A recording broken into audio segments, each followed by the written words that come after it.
Welcome to the first episode in a series about personal effectiveness, where I'm going to share how you can be more assertive, optimize your time, and reduce your stress. Now, today's episode is a recording from a leadership development program, and we're going to be focusing on assertive communication. So, in this session, you're going to be exploring the three different types of communication. So, passive, aggressive, and assertive. And you're going to learn what it looks like to find that assertive middle ground. You're also going to discover the pack model of communication and how understanding the different styles can transform the way in which you interact with your colleagues, but also teams. Then we'll look at why it is that sometimes do we struggle to say no and the impact of our past experiences and how they shape our communication style today. And then I'll share some practical frameworks for giving and receiving feedback.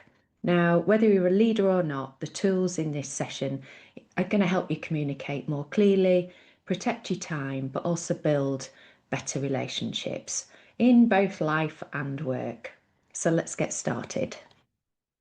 Hello, it's your leadership coach, Estelle Read, and host of Optimising Leader Brilliance, the place for calm, confident, and strategic leadership.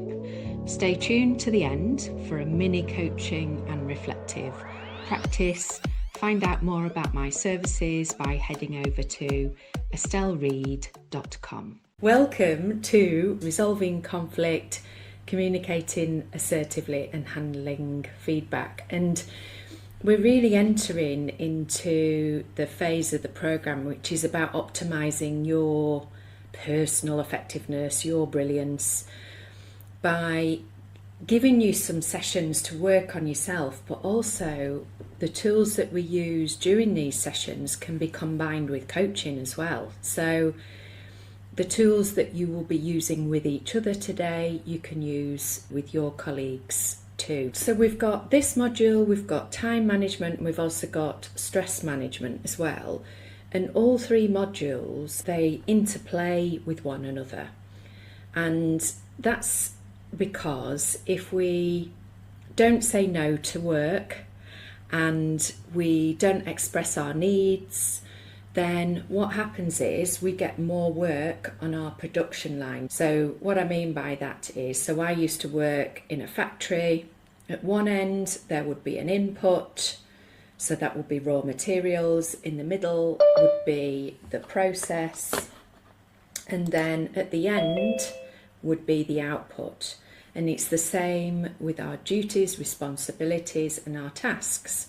So every time we say yes to a task, that goes on our production line and it stays there until we either deal with the task and it comes off at the other end, or we delegate it out. But the point is, we become aware of what we're allowing to put on our production line, because if we are overloaded, then typically that can lead to mismanagement of stress, but also our time. So being able to be assertive, to look after your own needs is important, because it will stop you putting stuff on your production line that isn't yours, or that you've got time for, or that is causing you stress.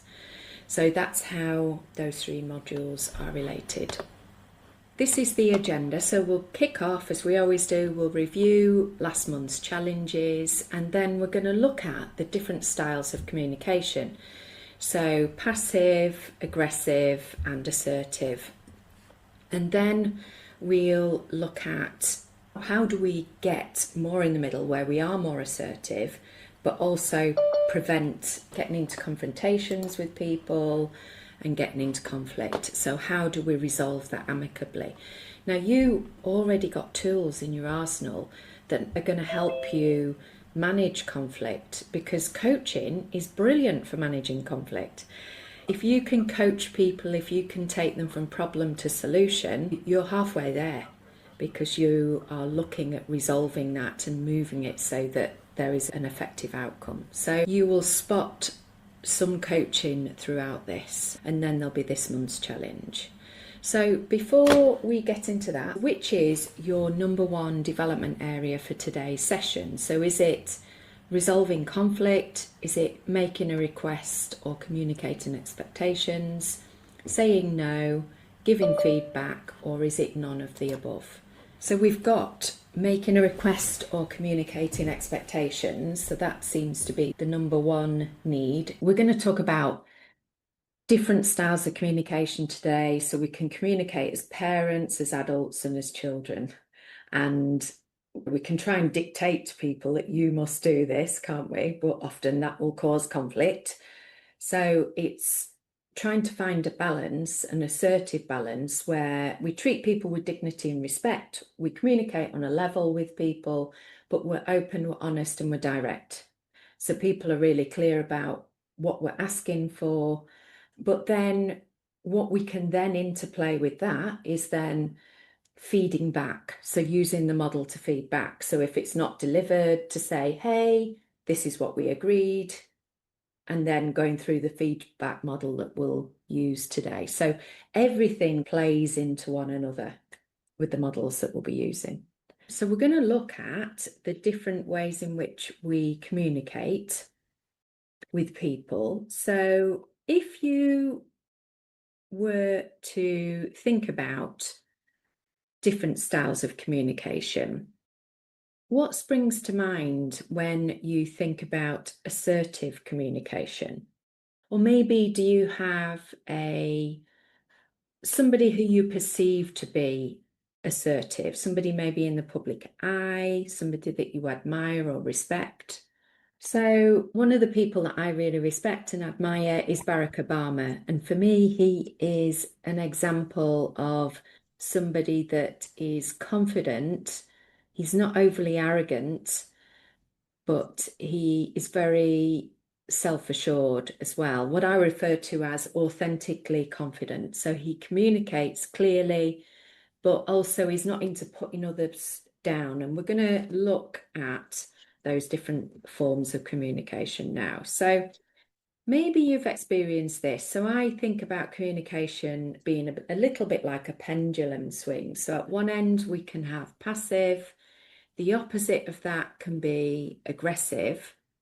And somewhere in the middle, we've got assertiveness, which is what we're going to be focusing on today. But also what can happen sometimes is that if we spend too much time suppressing our needs, not speaking up, this can happen. So we can have what we refer to in personality profiling terms is a mercurial shift. So all of a sudden somebody behaves in an opposite way. Who can relate to that? Who's either seen it or experienced it themselves when they've put up with so much and then all of a sudden they'll have a little outburst? So, for example, a client I worked with many years ago, she's progressed as a partner within a business, which was a very male-dominated partnership. And I perceived her as being assertive, but she was perceived as being bossy and aggressive by the male partners within the business. And yet they were very straightforward and direct. But she's not let it affect her, and she's gone on to progress even further. She's a strong female, and she goes, oh, you can perceive me the way you want to perceive me, but that's who I am. It depends on the environment, doesn't it? And I guess also whatever your background is. So I grew up in a household of three females, and it was either everybody swept everything under the carpet, they were passive, and then next minute we'd all be shouting at each other, and we'd flip to the aggression side. What's interesting is I very much value open, honest communication because so direct, straightforward, to the point, honest, because then there's no confusion. I'm not speaking behind anyone's back. Everybody knows how I feel. And yet that can still be perceived as being out of sync with our family. Ooh, she's been assertive. So it is. It does depend on your environment, but we will get into giving you some clear boundaries as to what's aggressive and what's assertive. And often it's the way that we communicate something. So if we communicate something with anger, then we're probably erring on the side of aggression. Versus if we are more in neutral mode, as in, look, I'm not communicating this with a lot of emotion behind it. I'm just being straight with you. So I think that can be one of the ways in which we can determine whether we're being aggressive or assertive. And I think the acid test for me is always, how do I feel afterwards? Do I feel like I've got anything to feel guilty or bad about? And often, if there's no negative emotion behind it, then I think I've just been straightforward. So there's nothing to be concerned about there. But I do think it's a skill you have to practice. So many years ago, I was coaching the managing director who was female, who was passive in her communication style, but successful. And she had a fellow director who was aggressive, and he was damaging the culture of this business. And he used to give what we term in the UK hairdryer treatment. So do you remember the aggressive boss of Manchester United? What's he called? Sir Alex Ferguson. Yes.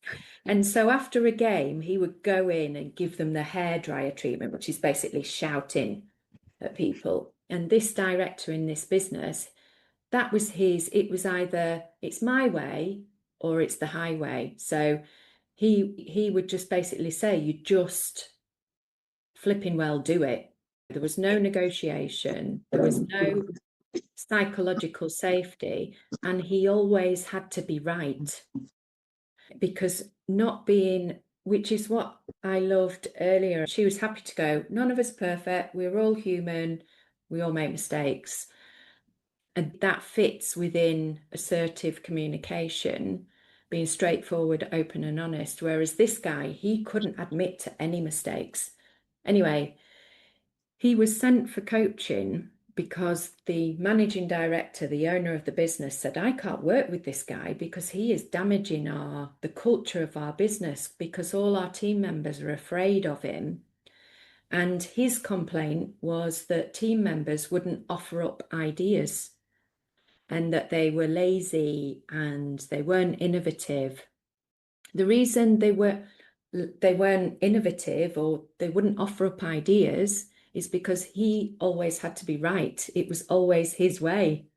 And so in order to get the team more engaged, we needed to work with the director to change his behavior so that the team's behavior would change.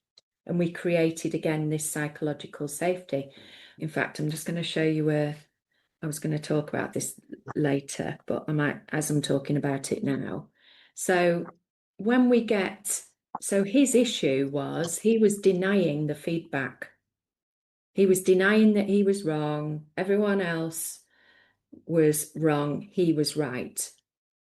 And whenever he was presented with information to the contrary, so when his managing director said, look, these are examples of your behavior that we would like you to change.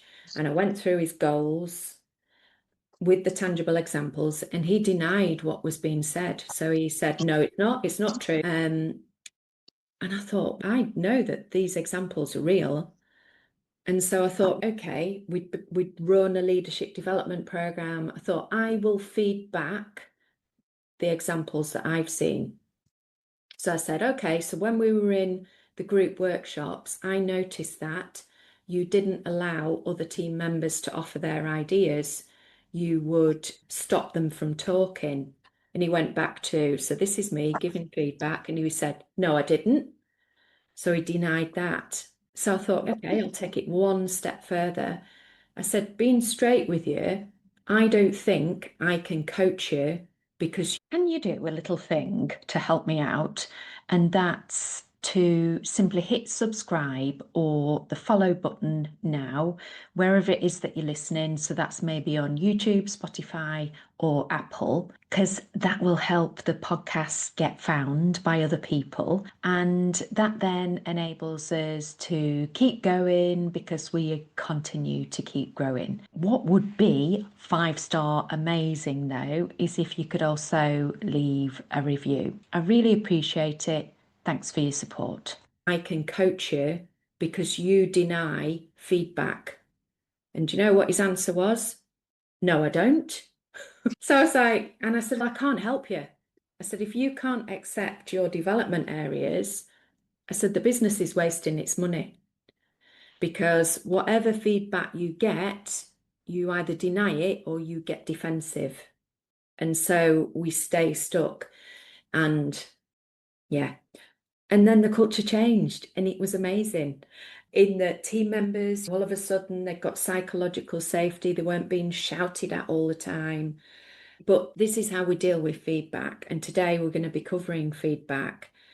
And I share this model with you because it helps you to stay sane. So if as leaders or as colleagues, you give someone feedback, which is assertive behavior, and they deny it or they get defensive or they blame you, relax and be easy. No, that's normal. Give them space to rationalize. And then eventually, when we get to acceptance, that's when the internalization and growth occurs. But if we stay stuck in denial, if we stay defensive and angry and blaming, we don't grow and develop as humans. So it's just a useful model to be aware of to keep you sane when you are giving feedback.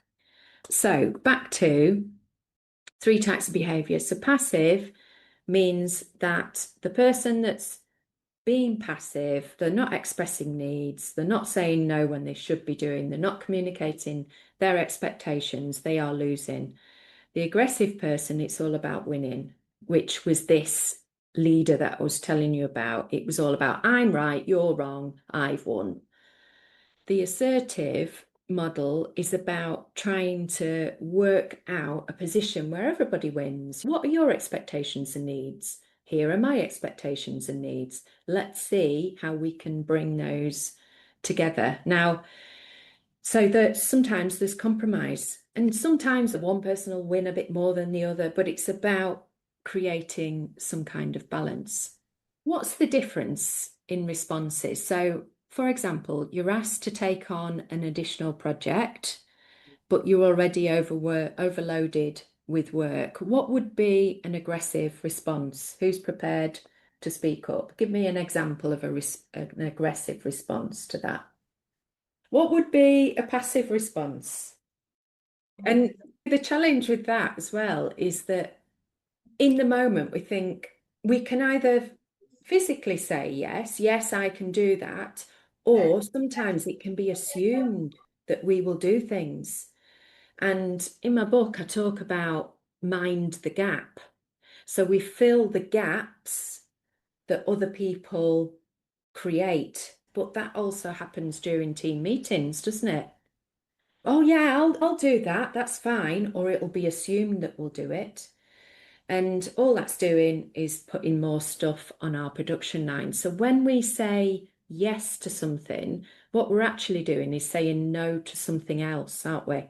And that's one of the things I want to get over today. When you say yes to something, what you're saying no to, and it might be your mental health, it might be your well-being, it might be another priority or a to-do or an objective that's already on your production line. So it's being more consciously aware of the things that we say yes to. So what might be an assertive response to that statement? Anyone want to have a go at that?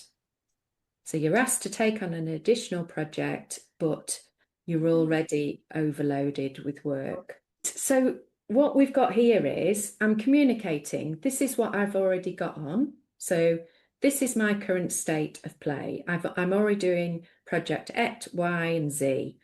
So I don't have time for it actually right now, but what I can do is give you effort at a later date, for example. So you're not saying no, absolutely not. You're just saying no for right now. We're just being clear. And then if someone says you absolutely must do this, what do you say then at that point?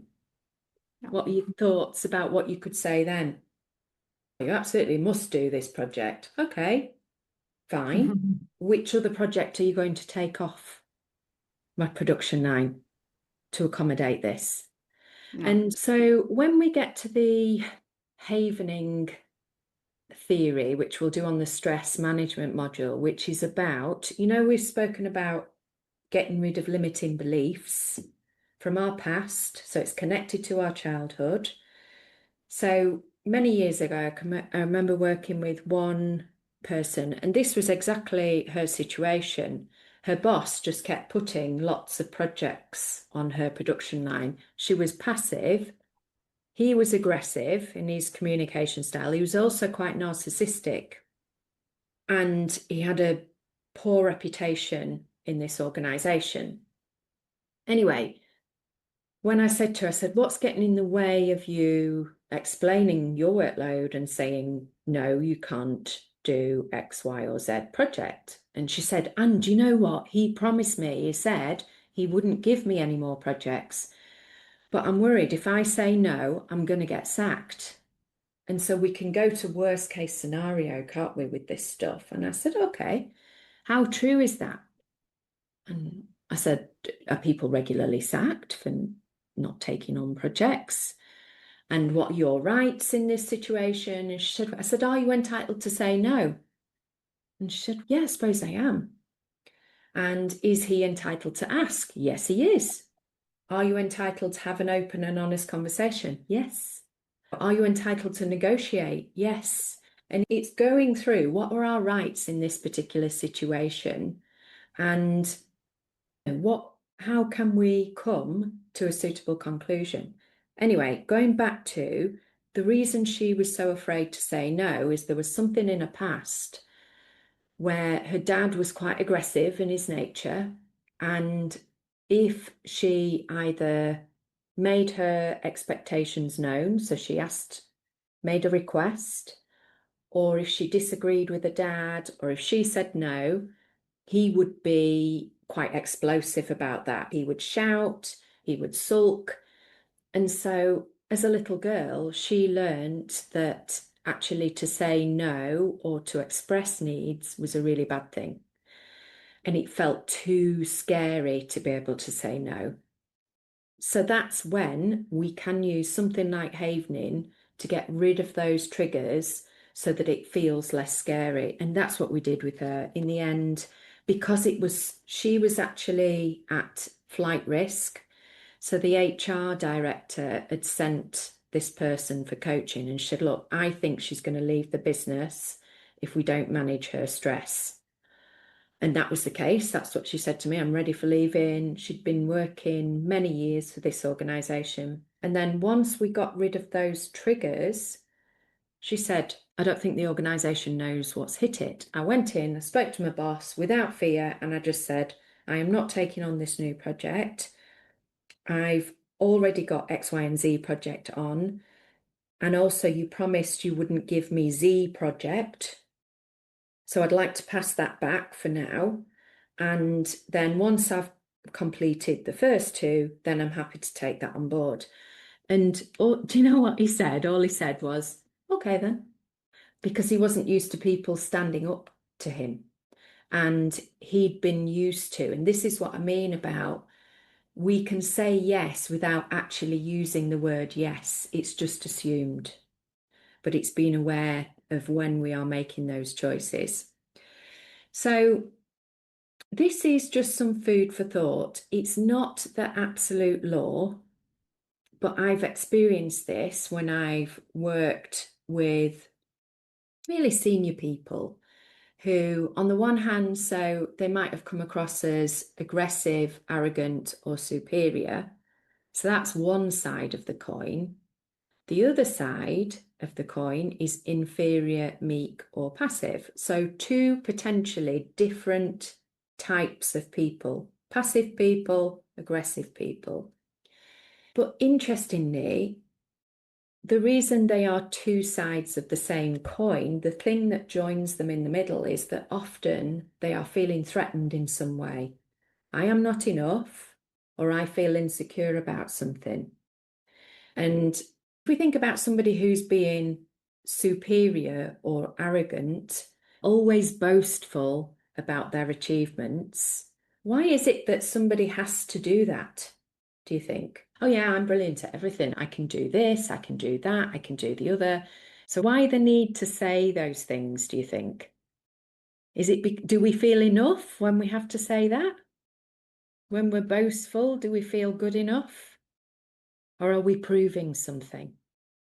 What do you think? It's a real interesting one. And years ago, I was coaching the deputy CEO of this organization, and we had a sponsor meeting with the CEO, and the acting CEO, he was really superior, arrogant, aggressive towards his deputy CEO.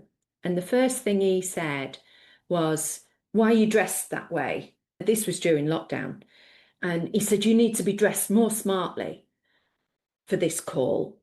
And I was thinking, it was during a time when people were wearing jogging bottoms and slippers, and we know that period of time. And I thought, yeah, it's really interesting, but that was his strategy. If I elevate myself and I demean someone else, I feel more superior. Versus if we can treat each other with dignity and respect, that's what we're aiming for today, is not to go, oh, I'm going to demean you. But in actual fact, all that is often going on there is they're having to make themselves more superior in order to make themselves feel better. So that's the reframe. That if you see that going on with someone, like in the olden days, that would have really made me feel uncomfortable and, ooh, who is this person? But the reframe now is, oh, okay, they're coming from that position. But yeah, so people will either dim their shine and be inferior, meek, so they will do the opposite, and others will elevate themselves. But it's often the same feeling, just presented in a different way. So let's get into this communicating in an adult to adult way. So this comes from transactional analysis model, or TA for short, from the Byrne Institute. And this is called the PAC model, which stands for parent, adult, child. So whenever we are communicating with someone, we can communicate as parents, as adults, or as children. And the parent model is split down the middle. So on one side, we've got controlling parent, and on the other side, we've got nurturing parent. And then the child is split down the middle also. And on one side, we've got compliant child.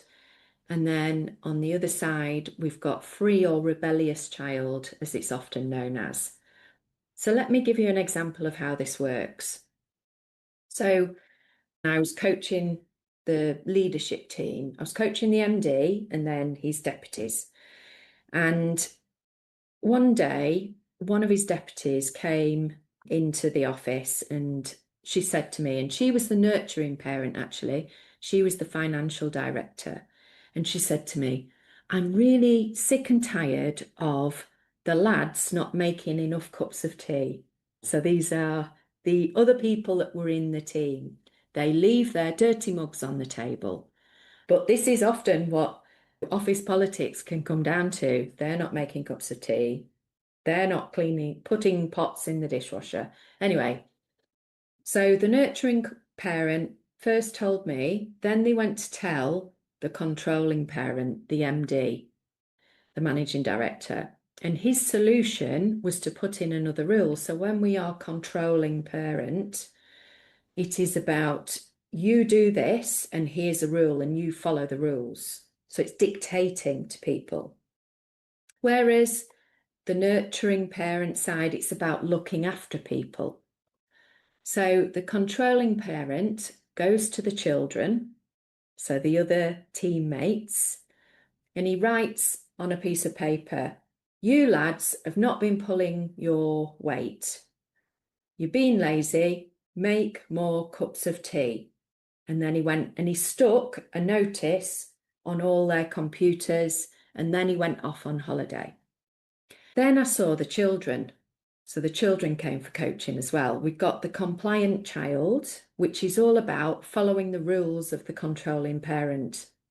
And the compliant child said to me, "Oh, I've really upset the boss. I got this note. He thinks we're being lazy. I need to make more cups of tea." Fancy a chat? Or maybe you're interested in the Optimised Leader Programme Next Level. You can book a free 15-minute call. See the link on screen or in my show notes. So he's going to follow the rule. Right, I'll just do what the boss says. The free child, the rebellious child, came into the office as well, and he said, "Oh, I've had this horrible message from the boss. He can shove his job where the sun doesn't shine. He can forget his job. I'm going to resign," was what he was implying. So one incident, I had 1, 2, 3, 4 coaching conversations. So this is how office politics can escalate and waste time instead of just having an adult to adult conversation, which might have sounded like, "Hey lads, it's been noted you're not making as many cups of tea as the rest of us. Can you take your turn? Is that all right? And also, would you mind clearing up after yourself?" Great, good, off you go. That's it. Be straightforward, open, honest, adult to adult, not disrespectful. You will. No, "Hey, I've noticed this." But it's also to do with the way that we communicate. If you communicate with anger, "Hey, make more cups of tea," that's aggressive. That's not adult to adult. That's being controlling parent. So it's what we say, but it's also the way that we say it. So what's the accompanying emotion behind it? So if you're feeling angry and you need to get your point across, my recommendation would be allow the anger to settle before you communicate. We're going to take some time to reflect, and your task is this. So to reflect on which is your preferred style. Is it parent, adult, or child? And then to provide an example. So we're all parents, adults, and children at some point.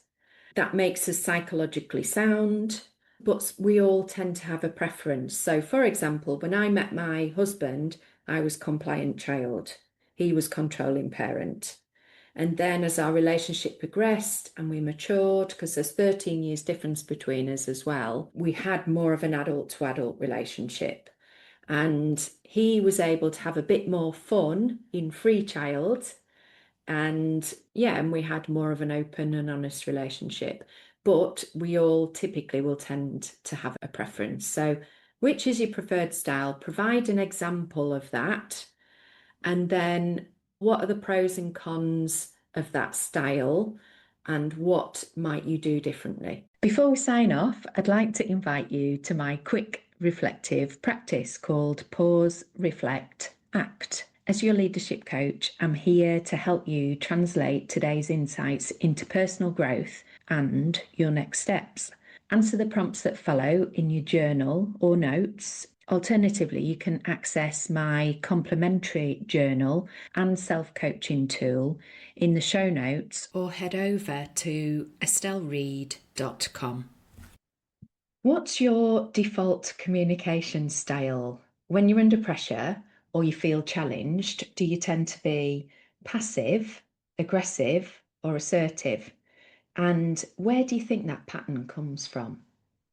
Number 2, which role do you most often play? Is it parent, adult, or child? And think of a recent interaction at work. Which mode were you in? And how did it affect the outcome of that conversation? Number 3, where are you avoiding direct adult to adult conversation? Is there something you've been dancing around either with a colleague, a manager, a team member, or maybe even a family member, that will be better resolved with open and honest communication? If you'd like to be notified when the next episode drops, remember to subscribe. If you found this episode helpful, please share it with someone who might benefit. Finally, if any of these topics have sparked your interest and you'd like to work with me, you can apply for a free discovery call at estelleread.com. Let's see if we're a good fit. You'll also find plenty of free resources there. I'm Estelle Read, executive coach, speaker and best-selling author, and this has been the Optimising Leader Brilliance podcast. Thanks for listening. This podcast is for informational purposes only and should not be considered professional advice. Please consult with a qualified professional for any specific advice related to your situation.